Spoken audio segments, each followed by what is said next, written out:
sporty look na pasok sa pang daily na medyo mukhang palakas. Mag-gatsi ulit.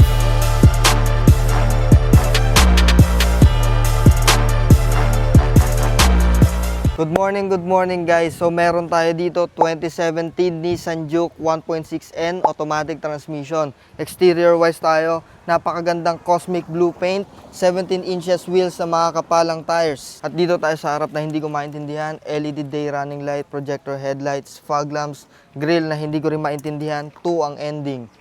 Weird. At dito naman sa loob, napakagandang steering wheel, may mga controls sa dito at may cruise control na din to. 84,000 mileage on the clock, well-designed na dashboard at fresh leather seat na ventilated, infotainment system, automatic climate control, automatic transmission, 2 cup holders dito at controls para sa ventilated seats natin. Another storage dito, storage space pa dito, vanity mirror sa passenger at driver side, may dashcam na rin to, mic at intact na headliner. At dito naman sa likod, hindi siya ganun kaluwag pero pwede na 6 flat ang height ko. At sa likod, sobrang sporty look, may rear spoiler na rin at rear diffuser.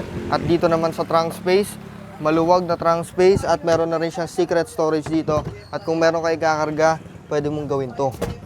Boom! At dito naman sa engine, it's a 1.6 liter naturally aspirated 4-cylinder 6-speed CVT automatic transmission. So yung kondisyon ng makina, maayos, magdala ka ng scanner at mekaniko para ma-assure mo. So this is the 2017 Nissan Juke 1.6N automatic transmission. So kung gusto nyo to guys, for only 495,000 pesos lang. Pwede to sa cash, financing, and trade-in. Thank you guys. Peace out.